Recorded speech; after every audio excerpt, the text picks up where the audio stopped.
আগামী 15ই আগস্ট শেখ মুজিবুর রহমানের প্রতিকৃতিতে শ্রদ্ধা জানাতে প্রস্তুতি নিচ্ছে আওয়ামী লীগ।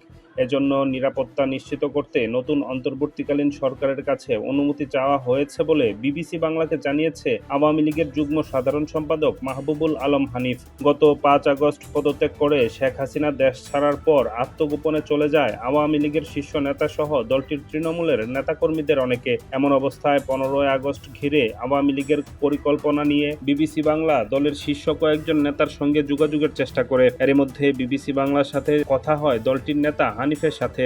এ কর্মসূচিকে ঘিরে দলের নিরাপত্তা নিশ্চিত করতে নতুন সরকারের কাছে আবেদন করা হয়েছে বলেও জানিয়েছে আওয়ামী লীগের এ নেতা।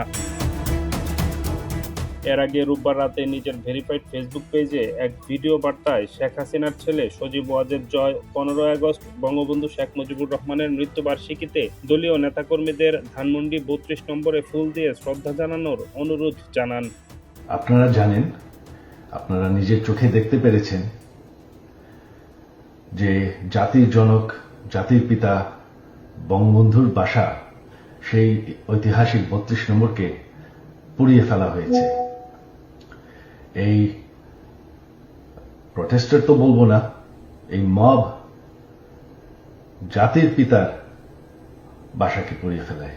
সেই বাসা যেখানে বঙ্গবন্ধুকে হত্যা করা হয়, বঙ্গবন্ধুর আমার পুরা পরিবারকে হত্যা করা হয়, যেই বাসা 75-এর খুনিরাও ধ্বংস করার সাহস পায়নি, যেই বাসা এখন এতদিন ওনার মিউজিয়াম ছিল, সেই বাসাকে তারা পুড়িয়ে ফেলেছে।